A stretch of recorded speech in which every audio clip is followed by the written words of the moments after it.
This week, the Italian parliament has begun the process to elect the country's 13th president.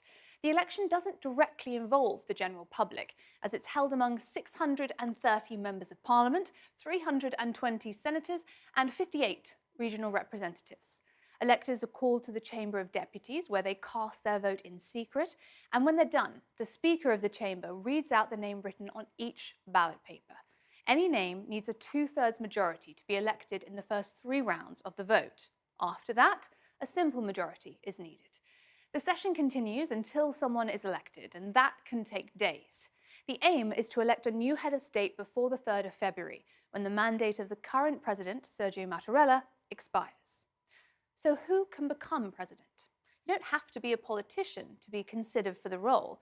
A candidate must be over 50 years old, must hold Italian citizenship, be registered to vote, and not legally barred from holding office. That's why in the past, public figures like actress Sophia Loren came up as possible contenders during the vote process. Now, the role of the president, fulfilled over a 7-year term, is often seen as ceremonial. Presidents are the official head of state, but not head of executive power. That would be the prime minister.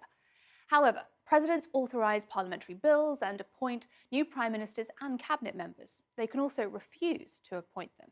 And they do exercise those rights. For example, soon after the 2018 general election, current President Sergio Mattarella refused to appoint a Eurosceptic finance minister, despite the nomination being approved by the majority of MPs. During a political crisis, the president can give someone the task of forming a new government.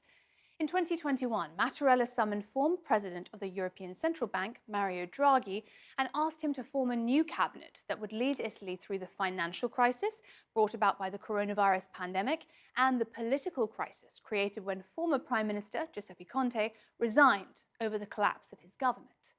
Contenders to the presidency are not officially nominated, so that's led some commentators to compare it to a papal conclave. A possible candidate who hasn't ruled himself out yet is Prime Minister Mario Draghi. Praised for his ability to save the euro during the 2012 Eurozone crisis, he's popularly known as Super Mario. But Draghi becoming president would mean leaving the Prime Minister's seat vacant and potentially pushing the country into a new political crisis.